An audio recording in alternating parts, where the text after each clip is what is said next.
자, 2월 마지막 주 말씀이네요. 벌써 2월 내내 우리는 함께 무엇에 대해서? 변화에 대한 말씀을 나누고 있습니다. 사실 우리가 깨닫는 것은 이거죠. 주님께서 우리에게 원하시는 것, 그래서 변화되어 가는 삶이구나.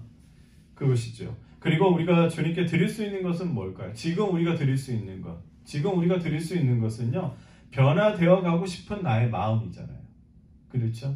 그리고 나는 변화될 수 있다는 그런 믿음. 그것을 우리가 주님께 드릴 수 있는 거 아니겠습니까? 우리는 이 마음과 이 믿음을 늘 간직하면서 살아야 할 줄로 믿습니다. 나는 계속 변화되어 가야 한다. 그것이 주님이 기뻐하신다. 그리고 나는 변화될 수 있다. 성령으로 변화된다. 그러한 믿음을 가지시길 바랍니다.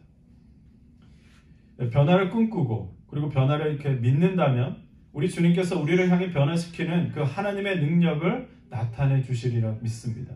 하루하루 매 순간 어디에 있든지 누구를 만나든지 우리를 그 변화시키는 하나님의 능력, 그 하나님의 능력이 나타날 것입니다.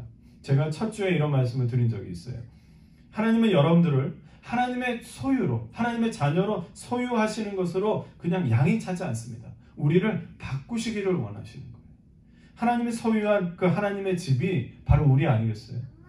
우리 성전이면서 하나님이 거하시는 집이에요. 그래서 우리의 모든 소유는 하나님께 있어요. 그래서 하나님은 그 하나님의 집, 우리를 하나님 마음대로 꾸미시기를 원하세요. 하나님의 뜻대로 새롭게 하기 위해서 비용을 아끼시나요? 비용을 아끼지 않으세요. 그리고 절대로 적당히 대충도 하지 않으신다는 거예요. 그래서 우리가 때로는 아파요. 때로는 우리가 힘들어요. 때로는 하나님의 그 사랑에 의심스러울 때가 있습니다. 그러나 하나님은 우리를 향해서 하나님의 뜻대로 변화시켜 되어 가는 것. 그래야지 성장하고 그래야지 복되고 풍성해진다는 것을 알고 계시기 때문에 그 열정은 포기하지 않으시고요. 계속하고 계세요. 이 열정은요, 예레미야 선지자에게 이미 말씀하신 바가 있어요. 예레미야 선지자에게 이스라엘 백성을 향한 그 하나님의 마음을 전해줬어요. 이 말씀 한번 볼까요? 예레미야 18장 1절에서 6절 말씀인데요. 이것은 주님께서 예레미야에게 하신 말씀이다. 너는 어서 토기장이의 집으로 내려가거라. 토기장이, 토기를 만드는 그 사람 집이죠. 거기에 내가 너에게 나의 말을 선포하겠다. 그래서 내가 토기장이의 집으로 내려갔더니 토기장이가 마침 물레를 돌리며 일을 하고 있었다. 물레가 뭐예요? 이제 그 빚으려고 하니까 막 돌아가는 거 있죠? 흙으로 이렇게. 그래서 물레질을 하고 있는 거예요. 그런데 토기장이를 보니까 그런데 그 토기장이는 진흙으로 그릇을 빚다가 잘 되지 않으면 그 흙으로 다른 그릇을 빚었다. 그러니까 이게 잘 빚다가 마음에 안 든 거예요. 근데 이 진흙을 갖다 버리는 게 아니라 그 진흙을 다시 정리해서 다시 빚는다는 거예요. 그때에 주님께서 나에게 이렇게 말씀하셨다. 이스라엘 백성아, 내가 이 토기장이와 같이 너희를 다룰 수 없겠느냐? 나 주의 말이다. 이스라엘 백성아, 진흙이 토기장이의 손 안에 있듯이 너희도 내 손 안에 있다. 진흙이 토기장이의 손 안에 있듯이 우리는 하나님의 손 안에 있어요. 토기장이는 진흙으로 각기 다른 그릇을 빚고 있어요. 똑같은 그릇이 아니라 다른 그릇을 이렇게 빚는 거예요. 우리가 하나님의 능력의 그 손 안에 변화를 꿈꾸고 변화될 수 있다는 그 믿음을 가질 때에 하나님께서 하나님의 뜻대로 아름다운 그릇을 우리를 향해서 빚어주시리라 믿습니다. 문득 저는 그 말씀을 전하면서 제 스스로 이렇게 의심을 품어봤어요. 어떤 의심을 품었냐면 하나님께서 과연 뜻하신 바가 있어서 분명히 이 변화에 대한 말씀을 저로 하여금 전하게 한 것이 맞을까? 그냥 그 믿음은 있지만 그래도 스스로 의심을 품어봤어요. 에버그린 선교교회는 정식으로 이 공간에서 1월부터 예배를 시작했어요. 그리고 또 하나님께서 이렇게 보내주신 귀한 이 세 가정과 함께 예배를 드리게 됐습니다. 저로서는요, 놀라운 주님의 은혜이면서 끊임없이 하나님께 물어봐야 하는 그러한 날들이었어요. 하나님, 이렇게 부족하고 연약한, 제가 아내한테도 고백했어요. 나 이렇게 설교를 준비하는데 내가 너무 막 이렇게 슬프다고. 왜 그런 건 내가 이렇게 너무 무지한지, 내가 이렇게 무식한지 모르겠다. 이러고 막 그냥 한탄을 한 적이 있거든요. 하나님 부족하고 이 연약한 종에게 이렇게 귀한 영혼들을 만나게 하셨는데 당신은 주님은 과연 어떤 뜻을 가지고 계시길래 이렇게 모이게 해갖고 만나게 하신 겁니까? 그냥 단순히 좋은 분, 착한 분들로 시작되는 것이 아니라 저는요 분명한 하나님의 뜻, 이렇게 하신 뜻이 있을까 그게 궁금했어요.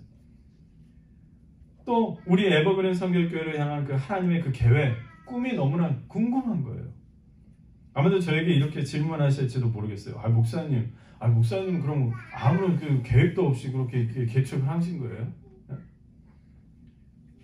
맞아요. 저는 지난 그 6년 동안 저의 계획대로 해보려고 했어요. 홀로 새벽 기도를 다니면서 기도를 쌓아봤습니다. 잘 소통도 되지 않은데 그냥 배짱으로 그냥 미국 교회를 막 이 교회 저 교회를 가면서 또 찾아가 보기도 했습니다. 그런데 저에게 돌아오는 것은요, 이렇게 무시당하는 그 저의 계획이었어요. 주님은 교만하고 거만하고 이 자만해하는 그 당신의 그 종의 저를 힘을 빼는 작업을 하신 거예요. 앞서지 않게 하셨고요. 조바심 나지 않게 하셨고요. 내 능력이 아닌 주님의 능력을 의지하도록 하셨어요. 처음에는 저는 얼마나 급한 성질이냐면 제가 계획을 짜면요 그것이 이루어내야 돼요. 그러지 않으면 막 제가 잠을 못 자는 그런 성격이었는데 지금은요 전혀 조바심이 안 나요. 지금도 천천히 하나님이 하시는 것을 보면서 감사하고 기뻐하고 있어요. 그랬더니 어느새 이런 엘드림 센터를 허락하셨고 또 새 가정을 만나게 하신 거예요. 그러니까 제가 이 하나님의 뜻을 묻지 않을 수가 없는 거였어요. 그래서 저의 이런 궁금증은요 이렇게 응답이 되었어요. 나는 너희를 기뻐하노라. 저에게는 그 마음만 주시는 거예요. 나는 너희들을 기뻐하노라. 가만히 생각해 보니까 주님이 기뻐하시는 교회로 된 것 아니겠어요? 주님이 기뻐하신다고 하니까 우리 교회는 주님이 기뻐하시는 교회가 된 거예요. 교회가, 이 공동체가 하나님을, 주님을 기쁘시게 하는데 그 다른 어떤 목적이 있겠습니까? 주님께서 주님의 이 몸된 이 교회를 기뻐하신다는데 뭐 다른 뜻을 알 필요가 있을까요? 뜻을 알아서 뭐 하겠어요? 하나님 기뻐하시는 것 그 하나로 만족해야죠. 그것으로 기뻐해야죠. 우리는 주님이 기뻐하시는 것을 향해서 계속 나아가면 되는 거예요. 그래서 저에게는요 이렇게 하나님께서 말씀으로 이렇게 변화에 대한 것을 부어주신다, 전하라고 하는 모든 것들이 하나님의 뜻대로 되어가고 있구나 하는 그런 확신을 얻게 되었습니다. 자, 오늘 변화시키는 그 하나님의 능력의 그 네 번째 그 말씀 제목을 함께 읽겠습니다. 맨 위에 제목 함께 읽을까? 시작. 변화되어가는 삶은 오케스트라의 심포니이다. 지난주 우리는 너희 몸을 하나님께서 기뻐하실 거룩한 산제물로 드리십시오. 이것이 여러분이 드릴 합당한 예배입니다. 이 사도 바울의 이 권면을 어떻게 이해할 수 있을까? 그 문제를 우리가 짚어봤어요. 근데 이제 우리가 지난주에 이제 식사를 하면서 여론을 딱 들어보니까 제가 너무 이해시키고자 하는 그 의욕이 너무 앞서다 보니까 오히려 이해를 못 시키는 그러한 일을 낳았다는 그러한 여론을 제가 받아들이게 됐어요. 그래서 잠깐 지난주에 우리가 살펴보았던 로마서 1장 18절 31절 부분을 말씀드리려고 하는데 중요한 것은 이거예요. 중요한 것은 이겁니다. 우리의 마음과 몸은 과연 어떤 상태였길래 변화되어야 할 필요가 있는가? 변화되어야 하는가? 그리고 구원받은 우리가 이제 어떤 마음과 몸이 되었고 또 되어가야 하는가? 그거예요. 몸과 마음을 한번 생각을 해보세요. 그래서 저번에 너무 길었으니까 간추려서 얘기를 했어요. 지금 단어들을 제가 조금 포인트를 이렇게 줬습니다. 생각, 마음, 그렇죠? 그리고 지각 없는 마음, 또 하나님의 영광을 바꿔놨어요. 무엇으로? 우상으로. 어리석은 사람이 되었고 또 마음의 욕정대로 서로의 몸을 하나님을 인정하기 싫어. 이런 것들을 제가 포인트로 했는데 한번 보시면서 제 설명을 이해해 보세요. 우리의 마음과 몸은요. 하나님을 알 수 있었음에도 불구하고 죄악으로 어두워져서 어리석은 사람이 되었어요. 그리고 변질되었어요. 마음이 변질되었어요. 또 생각이 교만해졌습니다. 그리고 우리는 어두워져 있습니다. 마음은 타락해졌어요. 하나님은 그래서 우리를 내버려두는 심판을 하셨습니다. 그러니까 내버려 두니까 우리는 점점 더욱더 하나님의 뜻을 찾아가는 것이 아니라 하나님을 알아가려고 하는 것이 아니라 우리의 마음을, 우리의 몸을 더욱더 타락시키고 더럽혔어요. 그래서 거기에 동성애의 말씀이 나왔죠. 우리의 생각은 죄악으로 가득 차고요. 우리에게는 더 이상 하나님의 형상이 보이지 않아요. 하나님의 영광을 가리니까 하나님의 영광을 거절하고 우상을 섬겼기 때문에 죄를 저지른 것입니다. 그래서 우리 모두는 죄를 지으니 모두가 죄인인 거예요. 그래서 로마서 1장이 말하는 우리의 몸과 마음의 상태가 이렇다라는 거예요.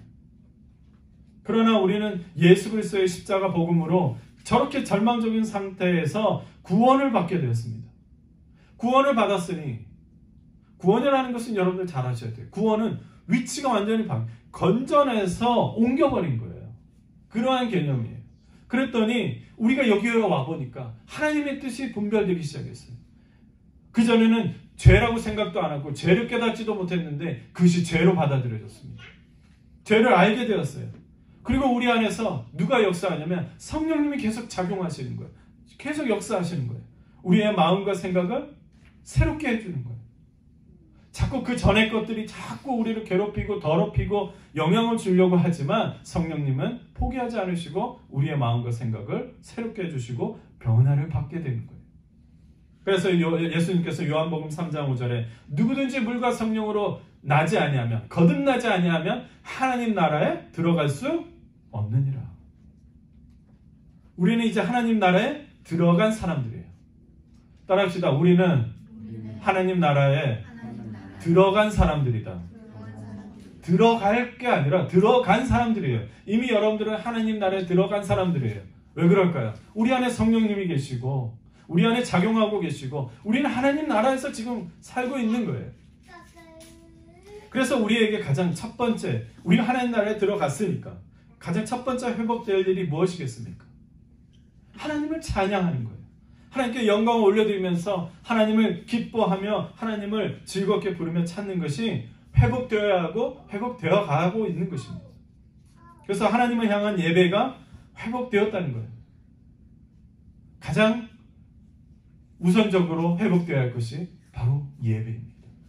이제 이해가 되십니까? 그래서 그래도 또 할 수 없습니다. 성령이 역사하실 거예요. 그럼 1절을 우리 같이 읽겠습니다. 1절 시작.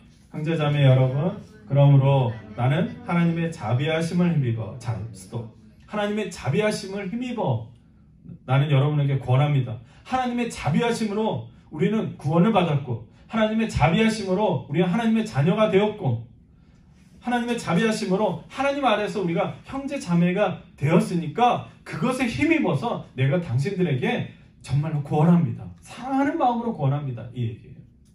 여러분의 몸을 같이 읽을까요? 시작. 여러분의 몸을 하나님께서 기뻐하실 거룩한 산 제물로 드리십시오. 이것이 여러분이 드릴 합당한 예배입니다. 그러면 우리가 거꾸로 얘기해서 합당한 예배부터 짚어볼게요. 합당한 예배라는 것은요, 하나님께서 인정해 주시고 받아주시고 원하시는 예배라는 거예요. 그래서 개역개정에는요, 영적인 예배다. 하나님이 영이시니까 하나님이 원하시고 인정하시고 바라시는 예배라는 말이에요. 그 합당한 예배는 어떻게 드리는 거라고 권면하고 있나요? 우리의 몸을 하나님께서 기뻐하실 거룩한 산 제물로 드리라고 그래요. 그럼 먼저 거룩한 산 제물에 대해서 이해시켜 드릴게요. 성경에는요, 여러분 저를 한번 보세요. 거룩이라는 말이 나올 거예요. 성결이라는 말도 나와요. 저희 교회가 성결교회처럼. 그러니까 거룩과 성결이라는 것을 이해하시면 어떻게 이해하냐면 이렇게 이해하면 좋아요. 분별, 따라합시다. 분별, 구별. 그래서 하나님께서 구별시켜 놓은 것을 거룩이라고 이해하시면 됩니다. 우리가 구원받아서 뭐가 됐다고 말하나요? 의인이 되었다고 말을 해요. 아니, 우리가 뭐가 했는데 의인이 되었다고 하는 걸까요? 우리가 의인이 될 수 있는 이유는 하나님께서 구원, 아까 말했죠? 건전해서 옮겨놨잖아요. 그래서 구원하셔서 하나님의 것으로, 하나님의 자녀로, 하나님의 소유로 구별시켜 놓았기 때문에 우리가 의인이라는 거예요. 이해가 됐어요? 우리가 거룩한 사람, 우리는 성결한 사람, 우리가 성결교인이 될 수 있는 것은 하나님께서 구별, 분별시켜 놨기 때문에 그런 것입니다. 그래서 거룩, 구별되어진 살아있는 제물로 드리라는 말은 이제 하나님의 것으로, 하나님의 것이 되었고 하나님의 소유로 능력 있게 살아있는 모습 그대로 드리라는 거예요. 이제 더 이상 죄와 죽음 앞에 무력한 모습이 아니라 우리 안에 그 생명 대신 예수 그리스도의 이름으로 당당하게 변화된 사람으로 하나님께 나아가라는 겁니다. 당당하게 나아가라는 거예요. 당당하게 기도하고, 그냥 오늘 또 죄 지었어요. 또 오늘 내가 또 입이 또 막, 내가 또 볼거록 또 잘못 봤네. 그렇게 사는 것이 아니라, 그래도 하나님께 더 나아가는 거예요. 더. 저 이렇게 연약해요, 주님. 저 그거 못 끊겠어요. 저 그거 이게 안 돼요. 그래 더 당당하게 하는 거예요. 그게 우리 안에 생명력이에요. 그래서 분별된 자로서 살아있게 나아가라는 것입니다. 근데 이제 드린다는 말이 깊이 있게 이해해야 돼요. 드린다. 우리는 하나님의 은혜를 받았어요. 구원을 받은 사람들이라고 그랬죠. 근데 하나님의 은혜는 우리가 무슨 표현했어요? 값없는, 아무 대가 없는 은혜라고 그랬잖아요. 우리가 아무 대가 없이 구원받았어요. 값없는 대가를, 은혜를 받았어요. 그러나 여러분, 값없는 은혜였지만 그것은 역설적이게 값비싼 요구를 하게 됩니다. 다시 말씀드릴게요. 값없는, 대가 없는 은혜를 주셨지만 하나님은 이제 우리에게 값비싼 요구를 원하세요. 이제 우리는 구원받아서 하나님과 예수님과 성령님과 함께 살아가는 그러한 존재가 됐어요. 너무 비싼 존재가 된 거예요. 주님은 이제 우리 전부를 요구하시는 거예요. 하나님은 우리에게 한없는 값없는 은혜를 주셨지만 하나님은 그것으로 인해서 이제 우리의 삶을, 우리의 모든 것을 온전한 예배자로 드려주기를 원한다는 거예요. 이해가 됐어요? 값없는 은혜는 우리가 값비싼 요구를 드리는데 그게 뭐냐? 그게 예배자의 삶인 거예요. 따라합시다. 가장 값비싼 요구는 예배이다. 그래서 여러분들은 하나님께 무엇을 들려드릴까요? 제가 어마어마한 11조를 드릴까요? 그것이 아닙니다. 가장 값비싼 내 모든 것을 드릴 때 하나님께서 기뻐하시고 받아주시고 원하시는 거예요. 하나님께서 회복시키는 것 중에 가장 첫 번째가 뭐라고 그랬어요? 예배의 회복이라고 그랬죠. 우리는 단순히 주일 1시간 예배를 드리는 것, 막 산뜻하게 그냥 딱 1시간 딱 그만 딱 드리면 그것으로 예배의 삶을 드린 거라 생각하는데 그것이 아닙니다. 우리는 모든 순간 모든 장소에서 우리는 주님을 인정하고 주님을 인식하고 주님과 함께 하길 원하고 주님의 인도하심을 그리고 대화하면서 예배를 드리는 것입니다. 운전하실 때도 주님을 찾으면 그것이 예배입니다. 샤워를 할 때도 주님을 의식하며 주님을 의식하면서 해도 그것은 예배입니다. 왜? 여러분, 합당한 제사니라가 아니고 합당한 예배라고 그랬습니다. 우리가 이것을 습관을 하려고 하고 체질화 하려고 하면 그런 것이 바로 변화되어가는 삶입니다. 그런데 우리는 여기에서 한 가지 더 깊이 이해할 것이 있어요. 하나님이 기뻐하시는 거룩한 산제물로 드리는데 무엇을요? 무엇을? 우리의 몸이라는 거예요. 우리의 몸. 더 정확한 번역을 해드리면요. 여러분, 우리예요. 우리. 나의 몸이 아니라 우리라는 말이에요. 그리고 우리의 각 기능대로, 각 위치대로라는 말이에요. 예수님은 교회의 머리가 되셨어요. 주인이 되셨어요. 우리 공동체의 주인이세요. 우리 공동체의 머리예요. 우리는 그분의 몸을 막 구성해요. 여러분들이 어디를 맡은지 모릅니다. 저는 아마 새끼손가락에 손톱이지 않을까. 뭐 하여튼 지체예요. 우리가 그래서 지체라는 말을 사용해요. 지체, 몸의 구성원, 지체. 몸의 지체라는 말은요, 몸을 이루는 부분, 예를 들어 팔다리, 근육, 장기, 손톱. 그럼 우리는 이것을 어떻게 이해하고 적용해야 할까요? 우리의 몸, 우리의 지체를, 우리 각 기능을, 각 위치대로를 드리라고 하는데, 제가 지난주 수요일에 제 큰딸이 속해 있는 오케스트라에서 연주를 제가 보러 갔습니다. 한참 제가 우리 몸에 대해서 막 고민하고 계속 묵상하고 있었어요. 하나님 분명히 한 사람 한 사람 제물이 되어드리는 것이 아니라 우리가 우리의 몸을 연합된 몸으로 제물이 되어서 드려지는 것을 원한다고 하셨는데 어떻게 그렇게 드릴 수가 있는가? 그래서 계속 묵상하고 있는데 그러니까 귀하고 눈은요 오케스트라로 가 있지만 제 머리는요 우리의 몸 이렇게만 생각하고 있었어요. 그러다가 오케스트라를 보다가 무릎을 딱 치게 된 거예요.